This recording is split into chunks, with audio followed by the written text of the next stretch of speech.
सूरज की किरणें कंचनपुर के विशाल महल पर पड़ रही थीं। चारों ओर खुशियों का माहौल था, क्योंकि राज्य के महान राजा चंद्र प्रताप का विवाह अभी अभी संपन्न हुआ था। यह विवाह केवल एक राजा और रानी का मिलन नहीं था, बल्कि पूरे कंचनपुर की समृद्धि का प्रतीक था।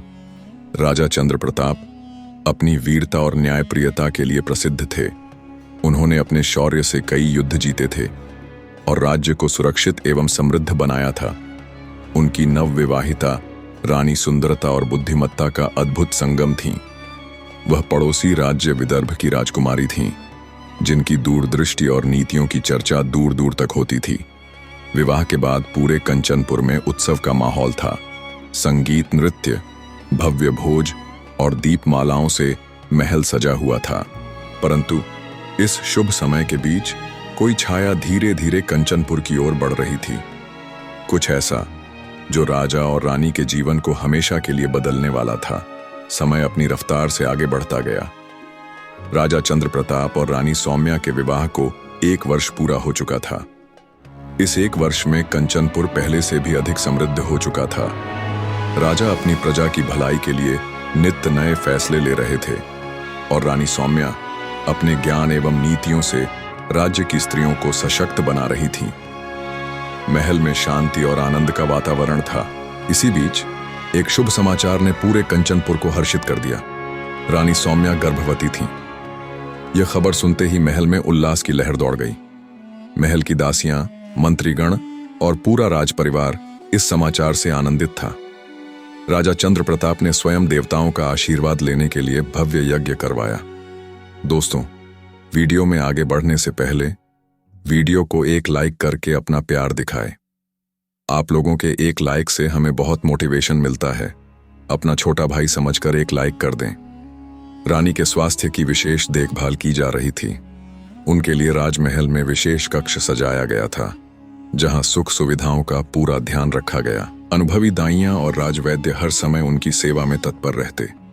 राजा भी अपने युद्ध और दरबार के कार्यों से समय निकालकर रानी के पास आते और उनके साथ समय बिताते थे। किंतु इस आनंद के वातावरण के बीच एक छुपा हुआ संकट धीरे धीरे महल की ओर बढ़ रहा था। कुछ ऐसा जो आने वाले समय में रानी की परीक्षा लेने वाला था। समय बीतता गया और वह शुभ घड़ी आ गई जब कंचनपुर में नए उत्तराधिकारी के जन्म की प्रतीक्षा हो रही थी। महल में दीप जलाए गए थे और पूरे राज्य में उत्सव का माहौल था। हर कोई इस आनंदमयी क्षण का साक्षी बनना चाहता था। फिर एक रात जब चंद्रमा अपनी शीतल चांदनी बिखेर रहा था, रानी सौम्या को प्रसव पीड़ा शुरू हुई। महल की वैद्य उनकी सेवा में तत्पर हो गए। राजा चंद्र प्रताप घबराए हुए महल के बाहर बेचैनी से टहल रहे थे। अंततः आधी रात को एक सुंदर, तेजस्वी और बलशाली राजकुमार का जन्म हुआ। महल में आनंद की लहर दौड़ गई। शंखनाद किया गया और पूरे राज्य में मंगल गान गूंजने लगा। राजा चंद्र प्रताप के जीवन का यह सबसे सुखद क्षण था। उन्होंने अपने पुत्र को गोद में उठाया और उसकी मासूम आंखों में झांका। यह कंचनपुर का भविष्य था। जैसे ही महल में उत्सव का शोर बढ़ा, तभी एक गंभीर समाचार ने सबको स्तब्ध कर दिया। रानी सौम्या अब इस संसार में नहीं रही। प्रसव की पीड़ा इतनी असहनीय थी कि उन्होंने अंतिम सांस लेते हुए अपने पुत्र को जन्म दिया था। राजा चंद्र प्रताप, जो कुछ क्षण पहले आनंद से भरे हुए थे, अचानक जैसे पत्थर के हो गए। उनके हाथों में नन्हा राजकुमार था, लेकिन उनके जीवन का सबसे अनमोल रत्न, उनकी प्रिय रानी, अब नहीं रही। पूरा महल शोक में डूब गया। भव्य उत्सव के बीच गहरी उदासी छा गई। राजा अपने सिंहासन कक्ष में जाकर मौन बैठ गए। एक तरफ उनका उत्तराधिकारी था, तो दूसरी तरफ उनकी जीवन संगिनी का अभाव। परंतु इसी शोक के बीच एक महत्वपूर्ण प्रश्न उठने लगा। अब इस नन्हे राजकुमार का भविष्य क्या होगा? क्या राजा इस दुख से उबर पाएंगे? महल में अब भी रानी के निधन का शोक व्याप्त था। राजा चंद्र प्रताप स्वयं गहरे दुहक में डूबे हुए थे। वह दिन रात अपने नवजात पुत्र को देखते और उसकी मासूम आंखों में अपनी प्रिय रानी की झलक खोजते थे। लेकिन यह शोक केवल उनका व्यक्तिगत दुहक नहीं था, यह पूरे कंचनपुर के भविष्य से जुड़ा था। राज्यसभा में एक विशेष बैठक बुलाई गई। कंचनपुर के अनुभवी मंत्रीगण, सेनापति और राजगुरु सभी एकत्र हुए। राजमहल में यह चर्चा का विषय बन गया कि राजा चंद्र प्रताप को अब क्या करना चाहिए। एक मंत्री ने गंभीर स्वर में कहा, महाराज, हम आपका दुख समझ सकते हैं, परंतु कंचनपुर का भविष्य भी आपके निर्णय पर निर्भर करता है। नन्हा राजकुमार अभी बहुत छोटा है, उसे मां के स्नेह की आवश्यकता है। केवल दासियों और दाइयों के सहारे वह बड़े नहीं हो सकते हैं। अन्य मंत्रियों ने भी इस बात का समर्थन किया। सेनापति सिंहवीर ने आगे बढ़कर कहा, महाराज, आप अकेले रहकर अपने मन को दुख में मत डुबोइए। जब मंत्रीगण और राजगुरु ने विवाह का प्रस्ताव रखा तो उन्होंने क्रोधित होकर मना कर दिया।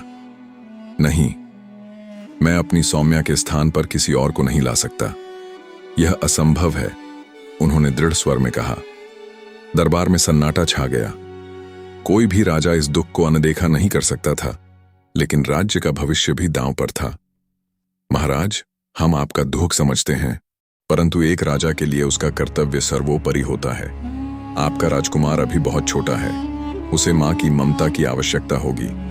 क्या आप यह नहीं चाहेंगे कि उसे सही मार्गदर्शन और देखभाल मिले? सेनापति सिंहवीर ने भी सहमति जताई। महाराज, यह विवाह केवल आपका निजी निर्णय नहीं है, बल्कि यह कंचनपुर के भविष्य से भी जुड़ा है। एक नन्हा उत्तराधिकारी बिना मां के स्नेह के कैसे बढ़ेगा? राजगुरु भद्रेश्वर ने गहरी सांस लेते हुए कहा, राजन, क्या आप यह नहीं चाहते कि जब यह नन्हा राजकुमार बड़ा हो तो वह एक मजबूत, नीतिवान और संतुलित राजा बने? उसके लिए एक माता का होना आवश्यक है। राजा चंद्र प्रताप यह सब सुनकर गहरी सोच में पड़ गए। उन्होंने अपने पुत्र को नन्हे हाथों से किलकारियां मारते देखा। क्या वह अपने व्यक्तिगत दुख से ऊपर उठकर अपने पुत्र के लिए यह बलिदान दे सकते थे? राजमहल में कई दिनों तक यह चर्चा चलती रही। राजा हर बार इस विषय पर चुप हो जाते, लेकिन उनके हृदय में उथल पुथल मची हुई थी। फिर एक दिन राजा चंद्र प्रताप अपने सिंहासन कक्ष में बैठे थे। उन्होंने अपने पुत्र को गोद में उठाया, उसकी मासूम आंखों में देखा और निर्णय लिया, यदि यह विवाह मेरे पुत्र और कंचनपुर के भविष्य के लिए आवश्यक है तो मैं इस प्रस्ताव को स्वीकार करता हूं। दरबार में सभी ने राहत की सांस ली। कंचनपुर के भविष्य के लिए यह एक महत्वपूर्ण निर्णय था। अब सबसे बड़ा प्रश्न यह था कि राजा चंद्र प्रताप का विवाह किससे होगा? कौन होगी कंचनपुर की नई महारानी? राजा चंद्र प्रताप ने भरी सभा में अपना निर्णय सुनाया। उन्होंने दरबारियों की ओर देखते हुए कहा, मैं दूसरी शादी करने के लिए तैयार हूं, लेकिन मेरी एक शर्त है। मैं उसी स्त्री से विवाह करूंगा जो मेरे पुत्र को अपने हृदय से अपनाएगी, उसे अपने पुत्र की तरह स्नेह देगी। यदि कोई स्त्री इस शर्त को स्वीकार नहीं कर सकती तो मैं जीवन भर अकेला रहना पसंद करूंगा। राजा की यह शर्त सुनकर दरबार में गहरी शांति छा गई। यह कोई साधारण विवाह नहीं था, यह कंचनपुर के उत्तराधिकारी की मां बनने का निर्णय था। मंत्रीगण और राजगुरु ने इस शर्त को उचित माना। अब प्रश्न यह था कि ऐसी कौन सी राजकुमारी होगी जो इस शर्त को स्वीकार करेगी। राज्य के चारों ओर संदेश भेजे गए। एक के बाद एक राजघराने से विवाह प्रस्ताव आ रहे थे, लेकिन जैसे ही राजा की शर्त का उल्लेख किया जाता, सभी राजकुमारियां पीछे हट जातीं। कोई भी स्त्री यह स्वीकारने को तैयार नहीं थी कि वह एक अन्य स्त्री के पुत्र को अपने पुत्र की तरह अपनाए। कुछ को संदेह था कि राजकुमार बड़ा होने पर उन्हें अपनाएगा या नहीं, तो कुछ को यह डर था कि वह स्वयं कभी अपने सगे संतान को जन्म नहीं दे पाएंगी। समय बीतता गया, लेकिन कोई योग्य वधू नहीं मिली। राजा का हृदय निराशा से भरने लगा। इसी बीच एक दिन महल के मंत्री ने राजा को एक असाधारण समाचार सुनाया। महाराज, एक स्त्री है जो आपकी शर्त को स्वीकार करने के लिए तैयार है। राजा ने आश्चर्य से पूछा, कौन है वह, और क्या वह सच में मेरे पुत्र को अपने हृदय से अपना सकती है? मंत्री ने धीरे से उत्तर दिया, महाराज, वह स्त्री तो बहुत ही सुंदर है, लेकिन वह कोई साधारण स्त्री नहीं, बल्कि एक विधवा है। दरबार में हलचल मच गई। राजा चंद्र प्रताप गंभीर हो गए। विधवा स्त्री से विवाह करना कोई साधारण बात नहीं थी, विशेषकर एक राजघराने में। राजा ने उस स्त्री को महल में बुलाने का आदेश दिया। अगले ही दिन एक सादे परिधान में, चेहरे पर संयम और गंभीरता लिए, वह स्त्री महल में उपस्थित हुई। उसका नाम अंशुमती था। वह एक सम्मानित युवक की पत्नी थी, लेकिन दुर्भाग्यवश उसका पति एक युद्ध में वीरगति को प्राप्त हो गया था। विधवा होने के बावजूद उसने हार नहीं मानी थी। वह न केवल धैर्यवान थी, बल्कि अपने ज्ञान और संवेदनशीलता के लिए जानी जाती थी। अंशुमती ने राजा के सामने सिर झुकाकर कहा, महाराज, मैं जानती हूं कि आपकी शर्त क्या है और मैं उसे स्वीकार करने के लिए तैयार हूं। राजा ने गहरी नजरों से उसकी ओर देखा और पूछा, क्या तुम सच में मेरे पुत्र को अपने पुत्र की तरह अपनाओगी? यह केवल कहने की बात नहीं है, यह पूरे जीवन का निर्णय है। उसने कहा, महाराज, मैंने स्वयं मातृत्व का सुख नहीं पाया है, लेकिन मैं जानती हूं कि एक मां का प्रेम केवल जन्म देने से नहीं, बल्कि स्नेह और परवरिश से भी होता है। यदि आप मुझ पर विश्वास करें तो मैं आपके पुत्र को अपने हृदय से अपना सकती हूं। राजा चंद्र प्रताप एक पल के लिए मौन रहे। फिर उन्होंने अपने पुत्र की ओर देखा, जो अपनी नन्ही आंखों से सब कुछ समझने की कोशिश कर रहा था। फिर राजा ने कहा, यदि तुम सच में मेरे पुत्र को अपनाने के लिए तैयार हो तो मैं तुम्हें अपनी महारानी के रूप में स्वीकार करता हूं। दरबार में सन्नाटा छा गया। यह निर्णय कंचनपुर के इतिहास का एक अनोखा मोड़ था, जहां एक विधवा महारानी बनने जा रही थी। अंशुमती, जो एक सम्मानित और समझदार विधवा थी, उसने राजा की शर्त को पूरी तरह स्वीकार किया था। राजा के दिल में विश्वास था कि वह अपने बेटे को मां का प्यार देने में सक्षम होंगी और कंचनपुर के भविष्य के लिए यह निर्णय सही था। विवाह की तैयारियां धूमधाम से शुरू हो गईं। महल और पूरे कंचनपुर राज्य को सजाया गया। हर जगह खुशी और उल्लास का माहौल था। राजा और अंशुमती का विवाह बहुत धूमधाम से हुआ। समारोह में हर कोई सम्मिलित था और लोग अंशुमती के राजमहल में आने को लेकर खुश थे। रानी ने राजा चंद्र प्रताप और उनके नन्हे राजकुमार को दिल से अपनाया। रानी के साथ राजा का विवाह बड़ी शान शौकत से हुआ। विवाह के बाद राजा चंद्र प्रताप ने अपने कर्तव्यों का पालन करना शुरू किया। उन्होंने यह सुनिश्चित किया कि नई रानी राजमहल में सहज महसूस करें और उसे किसी भी प्रकार की कमी न हो। राजमहल में अब एक नई मां का स्नेह था और राजकुमार को वह प्रेम और देखभाल मिल रही थी जिसकी उसे आवश्यकता थी। रानी ने राजकुमार को अपने बेटे की तरह स्नेह देना शुरू किया। वह उसे हमेशा अपनी गोदी में लेकर उसे प्यार करती और उसकी देखभाल करती थी। राजकुमार के चेहरे पर एक नई मुस्कान थी और वह धीरे धीरे स्वस्थ होता गया। राजमहल में अब शांति और समृद्धि का माहौल था। रानी ने न केवल राजा को साथ दिया, बल्कि वह कंचनपुर के लोगों के लिए भी एक प्रेरणा बन गई। उसने राज्य में कई सुधार किए, महिलाओं और बच्चों के लिए योजनाएं बनाई और शिक्षा और कल्याण को बढ़ावा दिया। कंचनपुर का समृद्ध काल फिर से लौट आया था। राजमहल में समृद्धि और खुशी का माहौल था। राजा और रानी के बीच एक मजबूत संबंध विकसित हो गया था और उनकी जिंदगी में फिर से उजाला आ गया था। राजकुमार भी अपनी मां के स्नेह में पलते बढ़ते हुए स्वस्थ हो रहा था। कुछ समय बाद रानी अंशुमती को एक और शुभ समाचार मिला। वह गर्भवती हो गईं। इस खबर से महल में खुशी की लहर दौड़ गई। राजा चंद्र प्रताप ने खुशी से आकाश को देखा और अपनी रानी को और अधिक स्नेह देना शुरू कर दिया। यह राज्य के लिए एक नया अवसर है, राजा ने कहा। हमारे पास अब 2 राजकुमार होंगे। राजमहल में त्योहार जैसा माहौल था। लोग यह जानकर प्रसन्न थे कि रानी अंशुमती से जल्द ही एक राजकुमार का आगमन होने वाला था। रानी की देखभाल में कोई कसर नहीं छोड़ी जा रही थी। एक दिन महल के भीतर एक उल्लासपूर्ण हलचल थी। रानी अंशुमती ने एक सुंदर और स्वस्थ राजकुमार को जन्म दिया। महल में खुशी की लहर दौड़ गई। हर जगह दीप जलाए गए, फूलों की रंग बिरंगी सजावट की गई और राजमहल में खुशियां मनाई गईं। राजकुमार का चेहरा बिल्कुल राजा चंद्र प्रताप जैसा था, लेकिन उसकी आंखों में एक अलग ही चमक थी। रानी ने उसे गोदी में लिया और उसे अपनी गोदी में खिलाया। उसका चेहरा देखकर राजा की आंखों में आंसू थे। राजा कहता है, मेरे राज्य का भविष्य आज से उज्जवल हो गया है। रानी ने अपने दोनों बेटों को एक समान प्यार और देखभाल करती थी। बड़े राजकुमार को अब वह मां की तरह स्नेह देती थीं और छोटे राजकुमार के साथ अपनी सारी ममता और प्यार देती थीं। महल में सब कुछ ठीक ठाक चल रहा था। राजमहल की खुशियां दोहरी हो गई थीं, लेकिन क्या यह सुख और शांति लंबे समय तक बनी रहेगी? क्या इस नन्हे राजकुमार का आगमन कंचनपुर के लिए और भी बड़ी उम्मीदें लेकर आएगा? विवाह के बाद से राजा और रानी के बीच जो प्यार था वह समय के साथ और भी मजबूत हो रहा था, लेकिन इस खुशहाली के बावजूद कहीं न कहीं कुछ अधूरा था। क्या यह नन्हा राजकुमार कंचनपुर की रानी के लिए किसी नए संकट का कारण बनेगा? समय बीतता गया। राजा चंद्र प्रताप और रानी का छोटा पुत्र अब कुछ महीनों का हो चुका था। महल में उसकी किलकारियां गूंजने लगीं और रानी का पूरा ध्यान अपने नवजात पुत्र पर केंद्रित हो गया। धीरे धीरे उसकी ममता का झुकाव सिर्फ अपने सगे बेटे की ओर बढ़ने लगा। पहले जो रानी अंशुमति बड़े राजकुमार को अपने पुत्र की तरह अपनाने का वचन दे चुकी थी, अब वही उसकी अनदेखी करने लगी। बड़ा राजकुमार, जो अब कुछ ही वर्षों का था, अपनी नई मां के बदलते व्यवहार को समझने लगा था।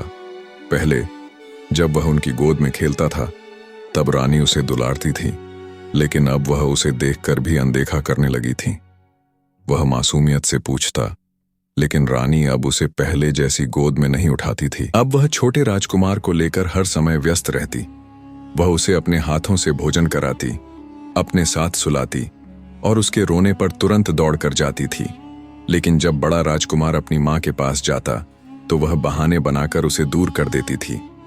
राजकुमार धीरे धीरे इस सच्चाई को समझने लगा कि उसकी नई मां के लिए अब उसका कोई स्थान नहीं था। राजा चंद्र प्रताप को शुरू में इस बदलाव का एहसास नहीं हुआ, क्योंकि वह राज्य के मामलों में व्यस्त रहते थे।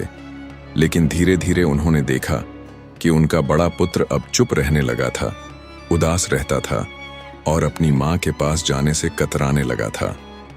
एक दिन राजा ने रानी से पूछा, रानी, तुमने मेरे बड़े पुत्र को अपनाने का वचन दिया था, लेकिन आजकल तुम्हारा ध्यान केवल अपने छोटे पुत्र पर ही केंद्रित क्यों है? अंशुमति ने हंसकर जवाब दिया, महाराज, ऐसा कुछ नहीं है। मैं दोनों से समान प्रेम करती हूँ, लेकिन छोटा राजकुमार अभी बहुत छोटा है, उसे ज्यादा देखभाल की जरूरत है। राजा ने इस बात पर ज्यादा ध्यान नहीं दिया, लेकिन धीरे धीरे उन्हें यह साफ दिखने लगा कि रानी का प्रेम अब सिर्फ अपने बेटे तक सीमित रह गया था। महल के कुछ लोग इस बदलाव को देख रहे थे। मंत्री, सेवक और यहाँ तक कि राजगुरु भी यह महसूस करने लगे थे कि रानी अब बड़े राजकुमार को उत्तराधिकारी के रूप में स्वीकार नहीं करना चाहती थी। कुछ दरबारियों को संदेह था कि रानी चाहती थी कि उसका सगा बेटा ही राजा बने। क्या वह धीरे धीरे बड़े राजकुमार को सत्ता से दूर करने की योजना बना रही थी? राजमहल में अब एक अनकही दूरी बन चुकी थी। राजा चंद्र प्रताप का बड़ा पुत्र, जिसे पहले मां का स्नेह मिलता था, अब अपनी सौतेली मां अंशुम की बेरुखी से पूरी तरह अकेला हो गया था। मां की गोद से वंचित वह अपनी उदासी को कम करने के लिए एक छोटे से बंदर के बच्चे के साथ खेलने लगा। यह बंदर उसका सबसे अच्छा मित्र बन गया था। राजकुमार उसके साथ समय बिताता, उसे खाना खिलाता और महल में जा जाता, अपने साथ ले जाता। लेकिन यह मासूमियत जल्द ही एक भयानक साजिश का शिकार बनने वाली थी। एक दिन खेलते खेलते वह बंदर रानी के कक्ष में घुस गया। रानी पहले से ही बड़े राजकुमार से चिढ़ी हुई थी और अब उसने इस मौके का फायदा उठाने की योजना बना ली। उसने देखा ना ताव और क्रूरता से उस मासूम बंदर को पकड़कर अपने पैरों पर अपने ही नाखूनों से गहरे जख्म बना लिए। इसके बाद वह जोर जोर से चिल्लाने लगी, बचाओ बचाओ, देखो इस बंदर ने मुझ पर हमला कर दिया, यह तो एक साजिश है, मेरे प्राण लेने की कोशिश की गई है। उसकी चीख पुकार सुनकर महल के रक्षक और सेवक तुरंत दौड़ पड़े। राजा चंद्र प्रताप भी वहां पहुंचे। जैसे ही उन्होंने रानी को देखा, उनके चेहरे पर चिंता की लकीरें खींच गईं। रानी के पैर से खून बह रहा था। रानी अंशुम ने दर्द भरी आवाज में राजा से कहा, महाराज, ये देखिए, आपके पुत्र की करतूत। उसने जानबूझकर उस जंगली बंदर को मेरे कक्ष में छोड़ दिया ताकि वह मुझ पर हमला कर दे। यह छोटा बच्चा आज तो एक बंदर के सहारे मुझे मारने की कोशिश कर रहा है। सोचिए, जब बड़ा होगा तो क्या करेगा। राजा चंद्र प्रताप स्तब्ध रह गए। उन्होंने राजकुमार की ओर देखा, जो भयभीत और मासूम खड़ा था। उसकी आंखों में आंसू थे और वह पूरी तरह से स्तब्ध था। राजा ने उससे सख्त स्वर में पूछा, क्या यह सच है? क्या तुमने जानबूझकर अपनी मां पर बंदर को हमला करने के लिए भेजा? राजकुमार ने तुरंत सिर हिलाया और कांपते हुए कहा, नहीं पिताजी, ऐसा कुछ नहीं हुआ। वह मेरा दोस्त है, मैंने उसे कभी नुकसान पहुंचाने के लिए नहीं भेजा। मां झूठ कह रही हैं। लेकिन अंशुमती ने और अधिक आंसू बहाते हुए कहा, महाराज, यह बच्चा निर्दोष दिखता है, लेकिन इसके दिल में नफरत तनप रही है। अगर इसे रोका नहीं गया तो यह एक दिन आपकी भी हत्या कर देगा। महल में सन्नाटा छा गया था। राजा चंद्र प्रताप के मन में एक भयानक उलझन थी। एक तरफ उनका अपना पुत्र था, जिसे अपनी प्राणों से ज्यादा प्रेम करता था और जो अब भी मासूम लग रहा था। दूसरी तरफ उनकी नई रानी थी, जिसने स्वयं उनके बड़े पुत्र को अपनाने का वचन दिया था। क्या वह झूठ बोल रही थी? राजा चंद्र प्रताप के मन में संदेह जन्म लेने लगा। क्या सच में उनका पुत्र इतना निर्दय हो सकता है? क्या राजा चंद्र प्रताप अपनी रानी की चाल को समझ पाएंगे? रानी अब राजा पर पूरी तरह हावी हो चुकी थी। उसके भीतर धीरे धीरे सत्ता और लालच की आग जलने लगी थी। अब उसे राजा के बड़े पुत्र का अस्तित्व सहन नहीं हो रहा था। उस रात जब राजा अपने कक्ष में शांत बैठे थे, अंशुम ने रोते हुए आकर कहा, महाराज, मैंने बहुत सहन किया, लेकिन अब मुझसे और नहीं होगा। यह बच्चा अगर महल में रहेगा तो एक दिन हमें मार डालेगा। आप या तो उसे मार दीजिए या फिर मुझे मार दीजिए। राजा चंद्र प्रताप हतप्रभ रह गए। रानी, यह तुम क्या कह रही हो? वह मेरा पुत्र है। राजा ने क्रोधित होकर कहा। पुत्र पुत्र नहीं महाराज, वह एक नाग है जो बड़ा होकर आपको डसेगा। मैं आपके छोटे पुत्र की मां हूं। मैं नहीं चाहती कि मेरे बेटे का जीवन किसी खतरे में पड़े। रानी ने राजा के सामने दो ही विकल्प रख दिए, या तो वह रहे या मैं रहूंगी। राजा एक गहरी उलझन में फंस गए। राजा ने अपने बेटे की ओर देखा, जो मासूमियत से खड़ा था। वह कोई अपराधी नहीं था, फिर भी सजा उसी को दी जा रही थी। राजा के पास दो ही रास्ते थे, या तो वह अपने बेटे को मार दें या फिर उसे कहीं बहुत दूर छोड़ आए। आखिरकार राजा ने एक कठिन निर्णय लिया। उन्होंने अपने बेटे को अकेले जंगल में छोड़ने का फैसला किया। अगली सुबह राजा अपने पुत्र को लेकर महल से निकल पड़े। वह उसे घने जंगल की ओर ले गए, जहां दूर दूर तक कोई इंसान नहीं था। बच्चा अपने पिता की ओर देखता रहा। उसकी आंखों में अजीब सा भय था। पिताजी, क्या हम यहां शिकार खेलने आए हैं? राजकुमार ने मासूमियत से पूछा। राजा की आंखों में आंसू आ गए, लेकिन उन्होंने अपने चेहरे पर कठोरता बनाए रखा। वे जंगल के सबसे गहरे हिस्से में पहुंचे। वहां चारों ओर सिर्फ पेड़, जंगली जानवरों की आवाजें और घना अंधेरा था। राजा ने अपने पुत्र को घोड़े से नीचे उतारा और कहा, बेटे, तुम यहीं रुको, मैं थोड़ी देर में आता है। राजकुमार सहम गया और बोला, पिताजी, आप मुझे अकेला क्यों छोड़ रहे हैं? राजा के होंठ कांपने लगे, लेकिन उन्होंने कोई जवाब नहीं दिया। क्या मां ने ऐसा करने को कहा? राजकुमार की आवाज में दर्द था। राजा ने उसकी ओर देखा, लेकिन उनकी जुबान पर कोई शब्द नहीं आया। उन्होंने अपने दिल पर पत्थर रखकर घोड़े की लगाम खींची और तेजी से महल की ओर वापस लौट गए। बेटा रोता रह गया, लेकिन राजा ने पीछे मुड़कर नहीं देखा। रास्ते में राजा ने एक मरे हुए जानवर को देखा और उन्होंने तलवार निकाली और खून से अपनी तलवार को रंग लिया। जब राजा महल लौटे तो रानी बेसब्री से उनका इंतजार कर रही थी। तभी राजा वहां आ पहुंचा। उसने पूछा, महाराज, क्या आप अपने निर्णय पर अडिग रहे? राजा ने अपनी तलवार दिखाते हुए कहा, देख लो, मैं अपने पुत्र का पिता था, लेकिन आज मैं उसका कातिल निकला। रानी ने तलवार पर लगे खून को देखा और मुस्कुराते हुए अपने मन में बोली, अब मेरा पुत्र ही इस राज्य का उत्तराधिकारी होगा। महल में चारों ओर विधवा रानी की जीत की गूंज थी, लेकिन क्या यह वास्तव में उसकी जीत थी? क्या जंगल में छोड़ा गया राजकुमार जिंदा रहेगा? वह रोता रहा, चिल्लाता रहा, पिताजी, आप कहां चले गए? लेकिन राजा बहुत दूर जा चुके थे। छोटे राजकुमार की आंखों में आंसू थे, पेट में भूख थी और दिल में डर था। वह नन्हे कदमों से इधर उधर भटकने लगा। कभी किसी झाड़ी में छिप जाता तो कभी किसी ऊंचे पेड़ के पास जाकर बैठ जाता था। कुछ ही देर में उसी जंगल के रास्ते से एक वृद्ध ब्राह्मण गुजर रहे थे। वे एक धर्मात्मा व्यक्ति थे, जो दूर गांवों में जाकर वेद और धर्मशास्त्र पढ़ाते थे। अचानक उन्होंने किसी के रोने की आवाज सुनी। वे सोचने लगे, इस घने जंगल में कौन रो रहा है? वे आवाज की दिशा में बढ़े और उन्होंने एक छोटे से बालक को पेड़ के नीचे सहमे हुए बैठे देखा। ब्राह्मण चौंक गए। उसने कहा, बेटा, तुम यहां इस घने जंगल में अकेले क्या कर रहे हो? राजकुमार ने सिर उठाया। उनकी सफेद दाढ़ी और ममतामयी आंखें देखकर उसे थोड़ी राहत मिली। मुझे मेरे पिता यहाँ छोड़ गए हैं। ब्राह्मण उसकी हालत देखकर समझ गए कि इसके साथ कोई बड़ा अन्याय हुआ है। ब्राह्मण ने प्यार से उसका हाथ पकड़ा और कहा, बेटा, अब तुम डरो मत, आओ मेरे साथ चलो, अब से मैं तुम्हारा पिता हूं। उन्होंने राजकुमार को अपनी गोद में उठाया और उसे लेकर अपने आश्रम की ओर चल दिए। ब्राह्मण का घर एक छोटे से गांव में था, जहां वे गरीब बच्चों को शिक्षा दिया करते थे। वहां उनकी पत्नी भी थी, जो बहुत ही दयालु महिला थी। उन्होंने पूछा, अरे यह कौन है? ब्राह्मण ने जवाब दिया, अब से यह हमारा बेटा है, हमें इसे प्यार और ज्ञान देना है। ब्राह्मणी ने स्नेह से बच्चे को गोद में उठा लिया। ब्राह्मण ने नन्हे राजकुमार को संस्कृत, धर्मशास्त्र, युद्ध कला और राजनीति की शिक्षा देनी शुरू किया। धीरे धीरे वह एक तेजस्वी और शक्तिशाली बालक बनता गया। ब्राह्मण के आश्रय में पला हुआ वह बालक अब एक तेजस्वी, बुद्धिमान और विद्वान युवक बन चुका था। उसकी नीति, युद्ध कला, शास्त्र ज्ञान और न्याय बुद्धि की चर्चा अब दूर दूर के राज्यों तक पहुंच चुकी थी। जहां जहां उसकी बुद्धिमानी की बातें जाती, वहां के राजा और विद्वान उसकी प्रशंसा करते।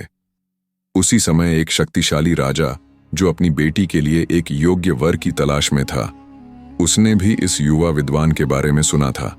राजा की पुत्री अत्यंत सुंदर, बुद्धिमान और तेजस्वी थी, लेकिन उसने प्रतिज्ञा कर रखी थी, मैं विवाह उसी पुरुष से करूंगी जो ज्ञान, नीति और शौर्य में श्रेष्ठ होगा। राजा को जब इस ब्राह्मण पुत्र की प्रसिद्धि का पता चला, तो उसने अपने दूतों को भेजकर ब्राह्मण और उनके पुत्र को अपने दरबार में आमंत्रित किया। राजा ने अपने दरबार में उस युवा ब्राह्मण पुत्र का सम्मान पूर्वक स्वागत किया। फिर राजा ने कहा, हमने सुना है कि तुम अत्यंत बुद्धिमान हो, लेकिन हमारी राजकुमारी का विवाह किसी साधारण व्यक्ति से नहीं होगा। तुम्हें अपनी योग्यता साबित करनी होगी। दरबार में कई अन्य राजकुमार और विद्वान भी मौजूद थे, जो राजकुमारी से विवाह करने की इच्छा रखते थे। राजा ने 3 चुनौतियां सामने रखा। इस युवा ब्राह्मण पुत्र ने अपनी असाधारण बुद्धिमत्ता और नीति से पहली ही चुनौती में सभी को प्रभावित कर दिया। उसने सबसे जटिल राजनीतिक समस्याओं का हल ऐसा दिया कि दरबार में बैठे सभी मंत्री और विद्वान उसकी प्रशंसा करने लगे। शास्त्रों के ज्ञान में वह सबसे आगे निकला। जब युद्ध कला की बारी आई, तो उसने तलवारबाजी और धनुर्विद्या में अपनी श्रेष्ठता साबित कर दिया। राजा और राजकुमारी उसकी प्रतिभा से अत्यंत प्रभावित हुए। राजकुमारी स्वयं भी बहुत बुद्धिमान थी। राजा ने बड़े आनंद से घोषणा किया कि आज से तुम मेरे दामाद हो। तुम्हारी बुद्धिमानी और शौर्य को देखते हुए मैं अपनी पुत्री का विवाह तुमसे करने का निर्णय लेता हूँ। राजमहल में भव्य विवाह का आयोजन किया गया। पूरे राज्य में हर्षोल्लास का माहौल था। इस विवाह के बाद यह युवा ब्राह्मण पुत्र अब एक शक्तिशाली राजा का दामाद बन चुका था।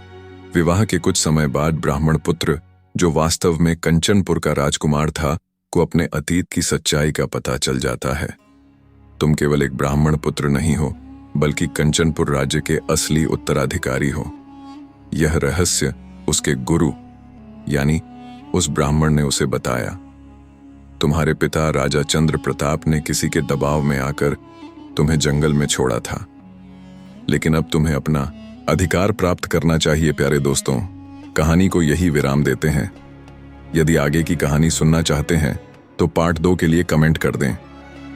दोस्तों, आप लोगों को यह कहानी कैसी लगी? कहानी अच्छी लगी हो तो कमेंट बॉक्स में राधे राधे लिखें। आपकी राय हमारे लिए बहुत खास है। नीचे कमेंट करें।